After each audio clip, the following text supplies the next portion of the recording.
Hi, my name is Isabelle. I'm 34 years old and I'm single. I was lying on the couch, wrapped in an old gray-blue blanket that smelled of lavender and thyme, looking without much interest at the TV screen, where the faces of the participants of some meaningless cooking show were flashing, and mentally going through the list of things that needed to be done, but for some reason were not being done. At that moment, my phone vibrated, subtly and persistently reminding me of itself, and without taking my eyes off the slowly melting cheese on the screen, I mechanically reached for it to check who it was. A notification appeared on the screen from our family group chat, the one that had accumulated dozens of recipes, addresses, photos of old pets, holiday plans, and happy birthday wishes over the years, and which included Mom, Dad, my two younger brothers, Filippo and Mario, my sister Elma, and Aunt Eleonora and Uncle Luca. The group existed more out of habit than anything else. And the messages were usually innocuous, but something about the tone of the text made my back straighten. It was from Mom. It started out as innocuous as ever. "Hi everyone, just confirming that our Christmas party will be at our house, as we agreed. I look forward to seeing you all." But the next sentence literally stabbed me in the chest like an icy spike. "Except that we think it would be best for Isabelle not to come to our Christmas party." I stared at the screen, feeling a wave of hot confusion wash over me. What the hell? I reread the message 3 times, hoping I had made a mistake or misunderstood the words, but no, they were the same. My mother had just publicly, in front of the entire family, excluded me from Christmas. That wasn't even the worst part. Filippo, Mario, and Elma, the people with whom I had shared my childhood, laughed, cried, fought, and made up, had put a thumbs-up emoji under the message. Hell, even Aunt Eleonora, the eternal peacemaker who always advocated family dinners together, had pressed a heart on the message. No one asked why, no one said, "Wait, what's going on?" Not a single word. The silence was louder than any accusation. My fingers shook as I typed one sentence after another, then deleted them, feeling the tension in my chest grow with each letter. At first I wanted to write, "You're all ungrateful," but I stopped myself because it sounded too vulnerable. Then I wanted to explode in anger and unleash everything that had built up, irritation, resentment, despair, but in the end I simply wrote, "Okay, I respect your decision and won't come to your party, but you won't see me either. Respect my decision." The response came almost instantly, clown face emojis from each member of the group, one after the other, as if on some invisible signal. Clown faces, as if I were not a person, but some kind of bad joke, a caricature of myself. I immediately left the chat, feeling something tearing inside me, not loudly, without a scream, but painfully, like the crackling of silk. The phone flew onto the sofa, hit the pillow and froze, and I remained sitting, staring ahead in the silence of my living room, where the clock was ticking and the smell of cold tea filled the air. I tried to understand how we had gotten to this point. When did it all go wrong? When did loved ones stop being support and become judges? I began to remember how it all began. A month ago, as it seemed to me then, there was a very ordinary family dinner, that rare gathering when everyone put off business to sit at a long table in their parents' house, drink wine, laugh at old stories. Mom invited everyone, me, Filippo, Mario, Elma, Eleonora and Luca. We had not lived under the same roof for a long time, each went his own way, but we still tried to keep this thin thread of connection. At least once a month, I remember walking into my mother's dining room that evening in a new burgundy dress that hugged my waist and cast soft shadows on my collarbones, feeling confident and calm. I had had a great week. I had closed an important project, signed a lucrative contract, and was full of those sparks of joy that are not always enough in everyday life. I sincerely wanted to spend the evening with my family. This feeling lasted exactly 10 minutes. We had just sat down when my mother, looking at me with some strange, almost guilty smile, said, "So, we discussed this before Isabelle arrived and made an important decision. We are all going to Hawaii for Christmas." Elma, beaming like a Christmas garland, picked up, "I've been researching hotels all week. Almost everything is already taken, but there are some great options left, expensive, but worth it." I smiled, a little confused, but trying not to show surprise. "Oh, that sounds fun. How much do I need to contribute?" I asked, ready to participate, to be part of this big plan. But suddenly there was laughter around the table, not a light, friendly laugh, but a meaningful, sinister certainty. They all looked at each other, I looked at them, searching for an explanation, then Aunt Eleanor, taking a sip of white wine, said, "Oh, dear, you're not contributing. We've decided that you'll pay for all of us." Mom nodded, as if this was perfectly normal. "We've got it all figured out for you, your father, me, Filippo, Mario, Elma, Eleanor, and Luca. It'll cost about $18,000 for 2 weeks, but we'll be staying at the most luxurious resort, with all the excursions, morning spa treatments, massages on the beach under the rustling palm trees, and champagne for breakfast." I actually thought they were joking, because I couldn't wrap my head around the idea that adults with the ability to make decisions, run a household, raise children, and go to work could say that seriously. "Wait, what?" I asked, looking at my mother and feeling reality slipping through my fingers. "You want me to pay $18,000 for each of us to go on vacation?" I added, feeling the blood rush to my face and the metallic taste in my mouth, like before a storm. "Well, you have savings," my mother said with a slight reproach, as if reminding me that money sitting in an account shouldn't just sit there doing nothing, especially when it comes to family. "You make a good living and you always save money, you never spend it on anything." Elma, who was sitting to my right, twirling her aperitif glass in her hands, joined the conversation with that smug look. I remember from childhood, when she is sure that her words will make an impression and lead to the desired result. "I saw your bank statement once when you left it on the counter. You have over $100,000 saved up. It's not likely to make any difference," she drawled lazily, taking a sip, as if she were talking about the weather or a sale at the mall, and then, as if by magic, the whole group was in motion. Uncle Luca was talking excitedly about the possibility of renting a yacht for 2 days to see volcanoes and swim with dolphins, and I was talking with her husband, who Aunt Eleanor was excitedly scrolling through hotel suites on her tablet, discussing out loud which one served chocolate-covered strawberries on a balcony overlooking the ocean. They all perked up, talking at once, interrupting each other, pointing at their phones, making plans, but it was all happening around me, not to me. It was as if I didn't exist. I, the woman whose money was supposed to pay for their dreams, was suddenly a background, a function, something taken for granted, like the ATM in the corner of the supermarket. I'd heard enough. I slammed my palm down on the table so hard that all the glasses jumped and Mario's juice even spilled. "I'm not going to pay for your Hawaiian vacation," I said, my voice flat, almost icy. "I'm not going to waste money on your expensive fantasies." The temperature in the room seemed to drop 20 degrees instantly. Silence fell, the same, heavy, tense, ringing, like before an earthquake. My mother looked at me with an expression that mixed disappointment, resentment, and something close to contempt. "Isabelle, you are really distancing yourself from this family by refusing to help us." "To help you." I leaned back in my chair and, feeling the answer boiling inside me, said in a restrained voice, almost syllable by syllable, "Family can't just decide how another person should spend their money without even asking." No one else said anything. All the energy of the dinner, the laughter, the conversation, the rustle of cutlery, evaporated. Only the sounds of knives and forks on plates and the occasional cough remained. I ate automatically, without a sense of taste, with the feeling that I had kicked a puppy or spilled red wine on my wedding dress, as if something irreparable had already happened. I left as soon as I could decently get up from the table, packing my bag and saying a quick goodnight. No one tried to stop me, no one even said goodbye. That was a month ago. Since then, nothing, no calls, no messages, no random likes on social media, no "Hi, how are you?" Which in itself seemed strange, because usually they literally breathed my money. Filippo was always in need of help with the rent, which he could not afford after the divorce. Elma with her endless stories about how the suspension on her car unexpectedly blew. Mom and Dad always had some unforeseen expenses, a medical bill, a tax shortfall, an urgent roof repair, and every time I helped, without asking, without sending an invoice, without reminding, I just helped, because this is family.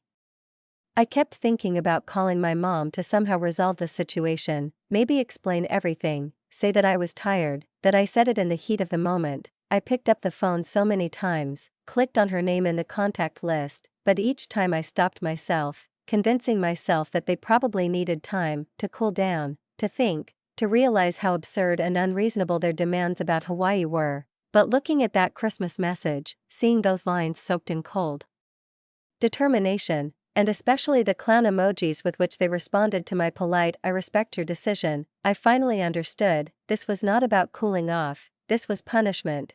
This was their way of getting back at me for suddenly ceasing to be their personal bank with a soft smile and convenient transfer schedules. And the worst thing is not that they treated me like that, but that I spent years trying to buy their love without even realizing it. Right out of college, I got a great job at a marketing firm where my talent was quickly noticed, and by the time I was 25, I was making more money than anyone else in my family made in a year. So when my mom told me they were having trouble with their mortgage, I didn't ask a single question, I just wired the money. When Filippo couldn't pay his tuition, I sent him a check without hesitation. When Elma's car broke down for the third time in 2 years, I bought her a new one because without a car, she has no money to get to work. When Aunt Eleanor was diagnosed with a rare disease and her insurance refused to cover it, I took that on myself, too, thinking I was doing the right thing. But now, sitting on the couch, staring at the black screen of my phone after logging out of the family chat, something clicked in my head. It wasn't just anger anymore, though that still throbbed deep inside, it was clarity. For the first time in many years, I saw my relationship with my family not through the prism of love and duty, but as it really was. I was not their daughter, sister, niece, I was their ATM with legs. 2 months ago, my boss, David, called me into his office, the same spacious one, with huge windows that opened up to a view of the roof of the neighboring building and a piece of sky, and where it always smelled of coffee, leather chairs, and something barely perceptible minty, and said that this was the opportunity of a lifetime, an opportunity that I simply did not have the right to miss. He wanted me to move to Denver and head up our new branch, a huge project, from scratch, with the full trust and support of the management. This would be a serious promotion, a position of regional manager with a salary that, compared to my already decent salary, seemed almost fantastic, like a door that had suddenly opened to another, more confident and prosperous reality. Think about it, Isabelle, he said, leaning back gently in his chair and steepling his fingers in the way he did when he wanted to emphasize that he was speaking not as a boss but as someone who respected my choices.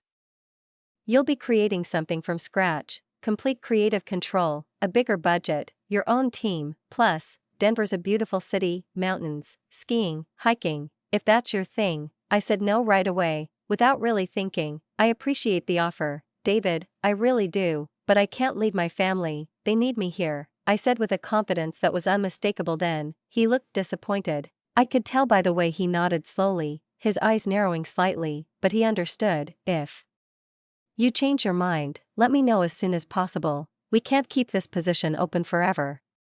And now, sitting in my living room, the single lamp lit, the clown emoji still seared into my retinas, I realized what a naive idiot I'd been. I thought they needed me, that I was there, their anchor, their support, their center. In reality, all they needed was my bank account, my predictability, my willingness to bail them out of any hole, no questions asked. I grabbed my phone, trembling not with fear but with sudden determination, and scrolled through my contacts until I found David's number. It was almost 9 o'clock, but I remembered what he'd once said, if it's urgent, call me. Even at night, it was urgent, it was about life. Isabelle? Is everything okay? He answered the second ring, his voice warm and a little concerned. Hello, David, sorry for the late call. Is that job in Denver still available? I asked, feeling the tension building in my chest. There was a pause, and I could almost hear him blinking, surprised. On the other end, well, we haven't filled it yet, but we're close. Why? Has something changed? I closed my eyes. Everything has changed. I want the job. Tell me when I need to start. I answered, and almost immediately I heard him smile. That's great news. We could arrange for you to move in within 2 months. There'll be some paperwork to sign, relocation, housing, a team. I'll email it to you. When I hung up, for the first time in months, I felt a strange, unfamiliar lightness in my chest, as if I'd been holding my breath this whole time, afraid to let it out, and now I was finally allowing myself to breathe deeply.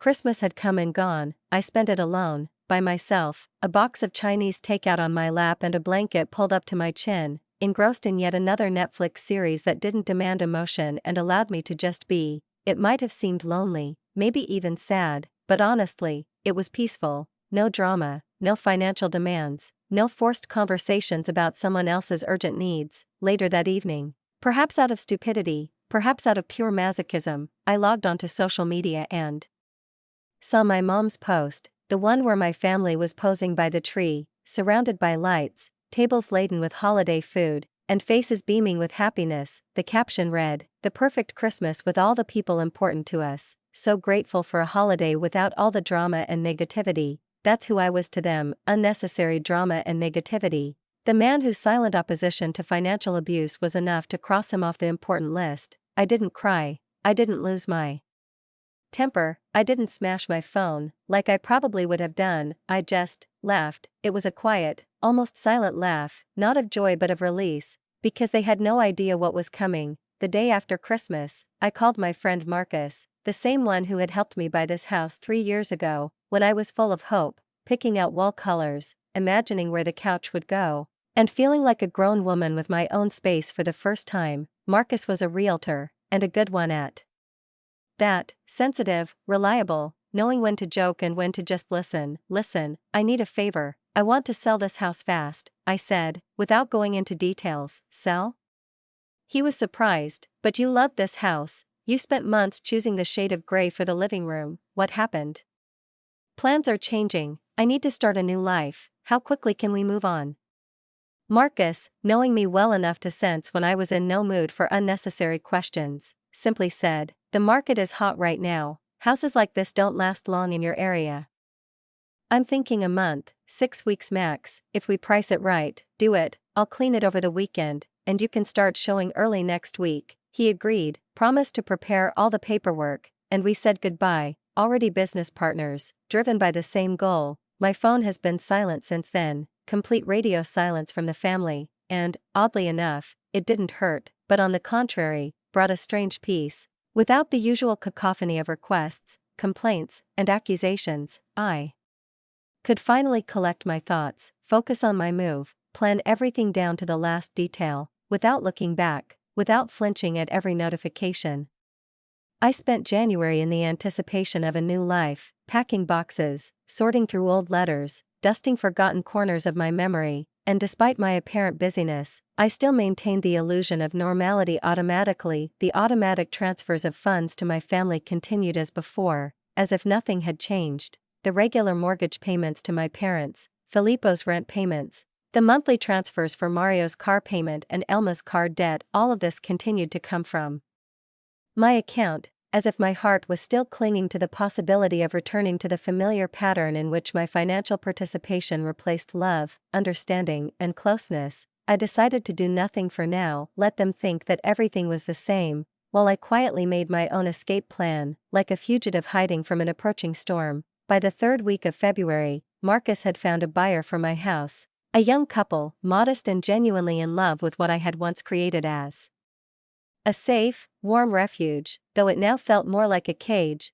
They were especially fond of the nursery where my desk stood, which I had set up as a home office but with a warm lamp, a teddy bear on the windowsill, and pale yellow curtains, because deep down I had once dreamed that maybe one day I would have my own family, a child who would run across these floors and laugh and call me mom. But, as bitter as it was, my real family had erased that desire from me, leaving only fatigue, mistrust, and a need to protect my boundaries at all costs. I sold most of my furniture to a consignment store, not for money but to symbolically shed the weight of the past. The rest I carefully packed into boxes and transferred to the truck the company had ordered for my move to Denver. They rented a temporary apartment for me, comfortable, bright, with a neutral interior and large windows overlooking a street with tall cottonwoods, which was just perfect, since I didn't want to rush into buying anything serious until I finally felt that this place was really mine. The move went surprisingly smoothly, no delays, no broken things, no nerves, and within a week I found myself in Colorado, in a city whose air smelled of pine trees, morning freshness, and freedom.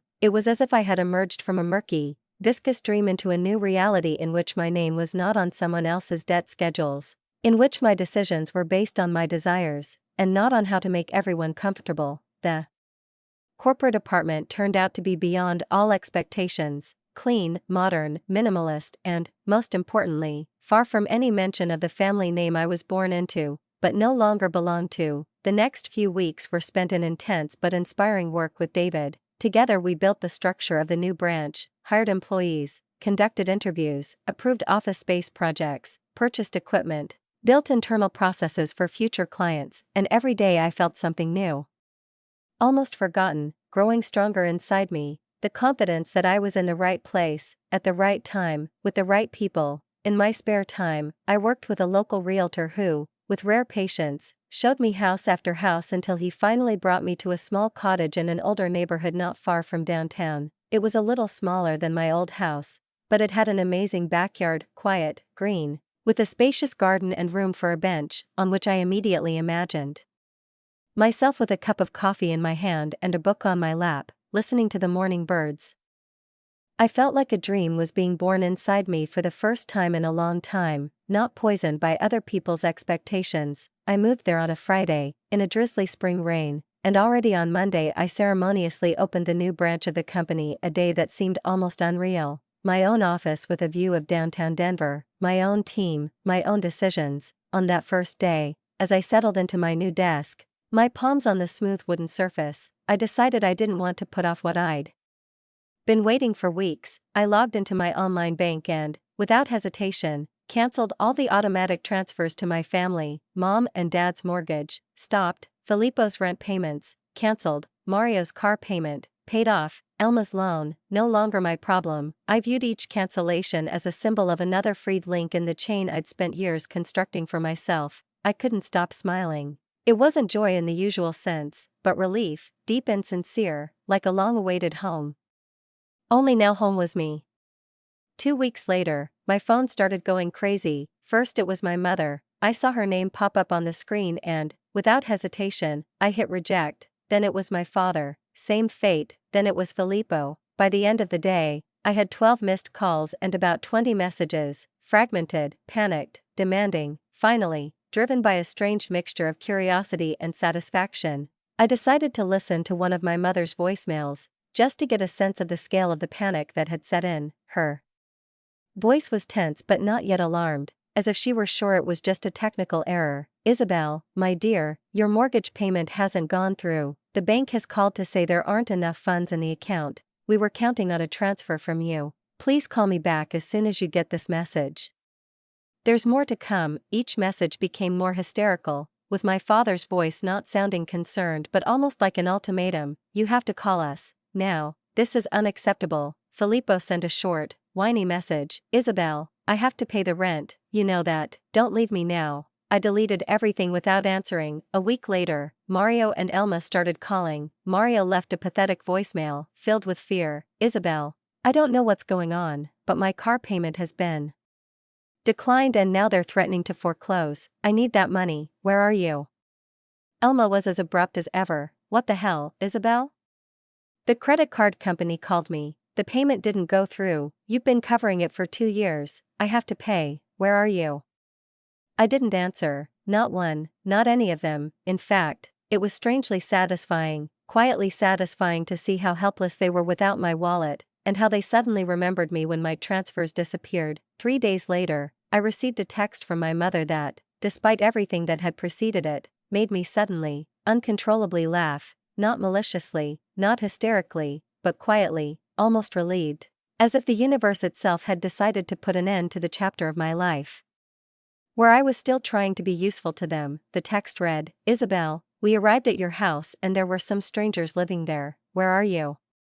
We need to talk. I could picture it so clearly. My mother, in her dark blue coat, with her bag clutched under her arm as always, and my father, standing silently and sternly next to me, driving up to my former house, determined to confront me, probably to finally talk like adults. And when they answered the doorbell, they were met by a confused young couple who had recently bought this house, probably holding a baby in their arms, looking at the two angry strangers with genuine bewilderment. Excuse me, who are you looking for? No one named Isabelle lives here anymore. That same evening, feeling neither anger nor regret, I scrolled through the list of contacts on my phone and, with unusual calm, blocked one by one all the numbers of my family, my mother, my father, Filippo, Mario, Elma, Aunt Eleonora, Uncle Luca. I was tired of listening to their complaints, moans, grievances, theatrical sighs and complaints about life, which always contained a hidden request. Do something, Isabelle, you are strong, you have money. And then, finally, for the first time in a long time, real peace came. A whole month of blissful silence, without intrusive messages, without complaints, without emotions exhausted to the limit. I was settling into a new life, filling my apartment in Denver with the voices of new acquaintances, laughter with colleagues, conversations about simple things, the weather, coffee, local fairs, and for the first time in many years I did not think about whether I would have enough until the next paycheck, because every dollar I earned stayed with me. And then, one day, when I was sitting on the veranda with a cup of green tea and watching the evening light play on the petals of flowers in the garden, the phone rang. The number was unfamiliar, and for a moment I hesitated, ready to not answer, but something, elusive, made me swipe the screen and bring the phone to my ear. Isabelle? Thank God, it's Sarah. Everyone is looking for you. Your parents are panicking. What happened? The voice was worried, but sincere, alive, and I immediately recognized my cousin, Sarah, the daughter of my father's younger brother. We were the same age, grew up together, but life had carried us to different shores. She was never particularly close to the main part of the family, and I did not keep close contact with her. But at the same time she was the only person who never asked me for money, did not manipulate me, did not try to take advantage of my kindness. I moved to Denver for work, I said calmly. I didn't tell anyone because, frankly, Sarah, I'm done with it, with all of them. There was a pause on the other end of the line. Done? What do you mean? She asked cautiously, and so I told her everything, about the ill-fated dinner, the Hawaiian vacation I paid for, the exclusion from the Christmas party, the clown emojis in response to my attempt to save face. Sarah listened without interrupting, and I sensed that her silence was not indifference but a genuine, rare ability to be there. When I finished, she sighed and said, "Oh, God, Isabelle. I never imagined they'd treat you like this. Now you know," I said. "That's why I left, and that's why I don't send them money anymore." Sarah paused again, then said carefully, "Now I understand why your dad called my mom and cried about how they were going to lose their house, and why Filippo posted on Facebook that he was looking for roommates." That made me smile, if a little bitterly. They'll probably manage. They managed somehow before I started helping them. Sarah paused for a moment, then said, "Isabelle, I understand why you're angry, and you have every right to be. It was terrible what they did, but your mom calls me almost every day. She asks if I've heard from you." She sounds genuinely worried. "She's not worried about me, she's worried about the mortgage payment," I countered. "Maybe, or maybe not. What if they really do realize they screwed up?" I laughed, but it wasn't laughter anymore, it was a short exhale, from the lips of a person who knows too well what the other is capable of. "Then they'll have to apologize, sincerely, without expectations. But let me remind you, the last time I tried to explain my feelings, they responded with clown faces. So, as for me, they've already made their choice." After talking with Sarah, I was alone again in my living room, slumped in a chair, looking out into the garden, where the roses planted by the previous owners were beginning to open their buds. It was a peaceful, calm place, where no one demanded explanations, money, or sacrifices from me, only silence, light and flowers. A few months later, deciding that the final severing of the threads would symbolize the beginning of a new chapter for me, I changed my phone number. I gave the new one only to Sarah and a few old friends whom I truly considered part of my life. And that was it. No sharing, no compromises. I wanted a clean slate, untouched by other people's expectations. Life in Denver, meanwhile, fully justified all my hopes. The company's branch was growing, and already in the first quarter we signed 3 large contracts, which inspired David to start talking about the possibility of expanding and opening an additional office.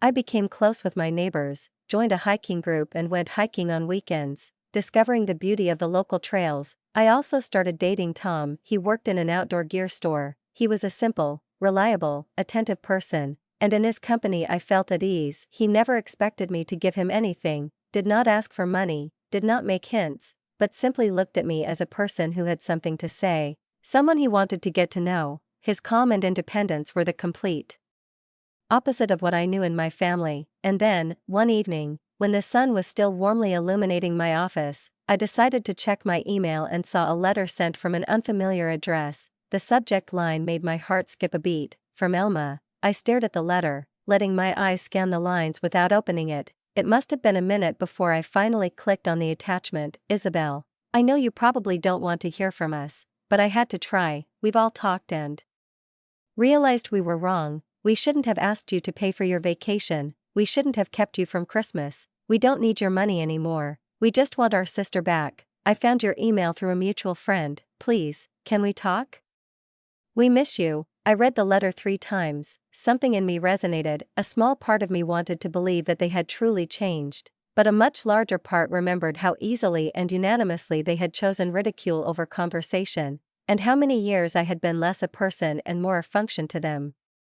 I closed the letter without answering. If they really wanted to fix everything, if their words were based on real work on themselves, reflection, sincere remorse, and not another attempt to drag me back into the circle of old obligations and guilt, they would have to do much more than just send one email with an apology, albeit carefully chosen. They had already shown me who they really were, and I was not ready to forget it, not out of resentment, not out of bitterness, but because it had finally become important to me to protect myself, my life, my boundaries. Life in Denver turned out to be exactly what I needed, a breath of fresh air after many years of suffocating dependence, a new path on which there were no familiar traps, where I took each step myself, consciously, confidently, with a feeling that, finally, I was living not in someone's shadow, but of my own free will. The mountains surrounding the town were stunning, instilling a sense of peace and inner strength, and every time Tom and I hiked the steep trails, picking our way through the pines and rubble,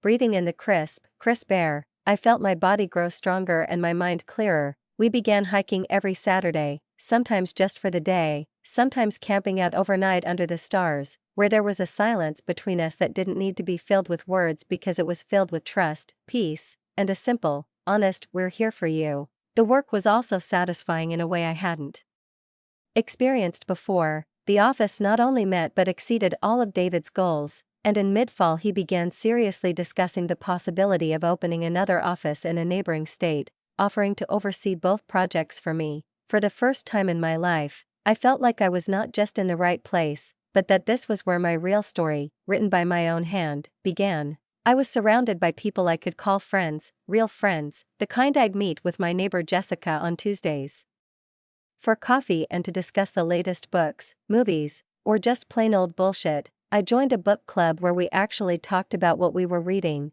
not who urgently needed money for an emergency car repair, and I started taking a pottery class on Thursdays, a hobby I'd dreamed of for years but never had time for because my entire existence had revolved around other people's problems, needs, and demands. It was strange to realize how much lighter I felt without the constant threat of someone else's financial ruin. I sat down one day and did the math. Over the past 5 years, I'd given my family almost $60,000, an amount that could have been a down payment on a new house, a year of traveling the world, or at the very least a financial cushion, but instead, that money went to people who saw me not as a person but as a function, an endless stream of resources that somehow had to carry their weight. And now, 6 months after Elma's letter, I was cooking dinner in my clean, bright kitchen when the phone rang. I looked at the screen and it was Sarah again. "Hi, how are you doing, Denver?" came her familiar voice, and I couldn't help but smile. "Great, actually, how are you doing?" "I'm fine, but Isabelle, I need to tell you something." There was an odd seriousness in her voice. "Your parents lost their house, repossession. Apparently they couldn't pay the mortgage without your help. They were denied a modification because your father's credit history was ruined by old business debts. They had to move in with Aunt Eleanor." I stood there, spoon in hand, no emotion, no protest, no anger in my head, just a faint, distant regret, not for the people, but for the place, the house where I'd grown up, where I'd hidden in the attic with books as a child, where the smell of apple pie was part of autumn, was gone. Part of me still held on to the memory of that house, but mostly I felt nothing. "They made their choice, Sarah," I said finally. "They decided I was expendable, that they could lose me, but not their money." Sarah sighed. "What about Filippo and Mario?" "Filippo now lives with 3 roommates and works 2 jobs. Mario lost his car and now takes the bus. Elma actually moved back in with her parents, well, with Aunt Eleanor, because she can't afford to rent. But the irony is that they all work now." She laughed, but there was no humor in her laughter, just weariness and a hint of cynicism. "Elma got a job at Target, Filippo got a job in shipping and warehouse. Mario works at some call center. It's funny how quickly they found jobs when the free money stopped coming in. After we hung up, I sat down on the couch, still feeling the unresolved silence in the air. I thought about what Sarah had told me 5 years ago. If I had heard that my family was in trouble, I would have rushed back, hugged them, pulled out my checkbook, and tried to fix it, over and over again. Back then, I had believed that love was measured by sacrifice, especially financial. Now, I knew that compassion was not an obligation, but a choice. I still felt a kind of pity for them, but it wasn't enough to make me jump back on the same train. They had had years to learn to be self-sufficient, but instead they had chosen the ease of my generosity and used it to the last drop. Maybe now that life had demanded real work from them, they would finally understand that money doesn't grow on trees, but is earned through effort, time, and nerves. Maybe now, in a reality where there is no Isabelle with a credit card, they will learn to appreciate what they have. That evening, Tom came to see me. He knew immediately that something was wrong. He had this quiet insight that did not require words. "Are you okay?" he asked, coming over and hugging me. "You seem distracted." I leaned against his shoulder, listening to the steady rhythm of his breathing, and thought about how far I had come from the woman who would once rush to save everyone, forgetting about herself.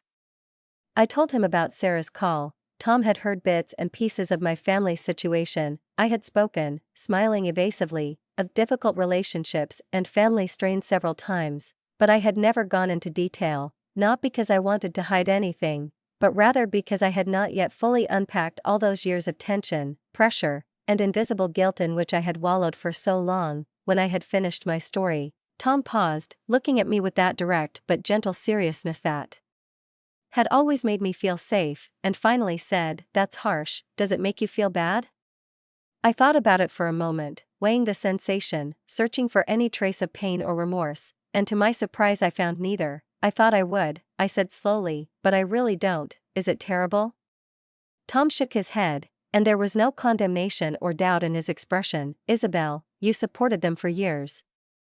And they repaid you by cutting you off from the family on one of the warmest holidays of the year. They treated you like a waste of space, like a resource, not a person. You don't owe them anything." That's what I always liked about Tom. He was straightforward but not harsh, honest but not cruel. He knew how to see the essence of things without clouding them with feelings, or conventions, or the burden that I myself had been dragging around for decades. His words did not require an answer. They were simply there, like a solid support under my feet. A year passed, and in that time, Denver ceased to be a temporary refuge where I fled to heal my wounds and became a real home, the one I once dreamed of, but did not believe that I deserved. I bought myself a better car, not because I needed to, but because I could. I went on holiday to Europe with Jessica, a warm, bright trip, full of laughter, new tastes, and sensations, where no one expected me to save them, and even began to look at houses with large gardens in which I could grow not only flowers, but also the confidence that I had finally taken root. My hobby, pottery, grew into something more. I set up a small workshop in the basement of the house, where in the evenings, to the sounds of music, I molded cups, vases, jugs from clay, putting into them everything that I used to leave in unpaid bills from my relatives: attention, patience, warmth. And then, one Tuesday morning, a few minutes before I was supposed to leave for a meeting, another letter from Elma appeared in the mailbox. This letter was longer, more carefully written, more restrained. I opened it and read, "Isabelle, I know you haven't responded to my last letter, and I understand why. We all know you've been treated terribly. Losing your home was a wake-up call for us all. We've been working and supporting ourselves for over a year now, and we know how much we've taken advantage of your kindness. We don't want your money, we just want our sister back. Mom cries for you all the time. She says she should never have written that Christmas message. Filippo and Mario feel terrible about those emojis. We all do. I know we don't deserve to be forgiven, but we love you and we miss you. If there's even the slightest chance you'd like to talk to us, we'll do everything we can to make things right." I read the letter twice, slowly, as if listening not to the words but to what was between the lines. Then I closed my laptop, stood up, and went to make coffee, as if only the smell of freshly ground beans could help me structure my thoughts. I knew Elma wasn't lying. I felt that she had genuinely tried to be honest, and that their remorse was probably genuine. But I also knew that regret that comes after the consequences is not the same as a true understanding of the reasons. They showed me Their true colors at the moment when they thought I was here to stay, that my presence, my resources, my patience were guaranteed, when they believed they had the right to demand without explanation, to ignore without fear of consequences, and to mock without expecting an answer. That's when they came into their own, demanding I pay for vacations, excluding me from family gatherings, and finally, those disgusting clown emojis. That's who they were when they believed they had me on the hook, and now that the cash flow had dried up and they were faced with reality, they suddenly wanted the sister back. But where was the love when I was covering their loans? Where was the respect when I was sacrificing my financial security for their comfort? I thought about Tom, who never once hinted at money, even when I offered to pay for lunch, about Jessica, who always insisted that we split the bill because she believed respect started with equality, about my coworkers who valued my ideas, not my paycheck, about my tour group, where everyone loved each other for who they were, not for their potential to be useful. It was here, in this city, that I found my true family, not by blood, but by choice, people who chose me the way I am, not because they want something from me, but because they feel good with me. I looked at the letter again, then I hit delete and calmly closed the screen.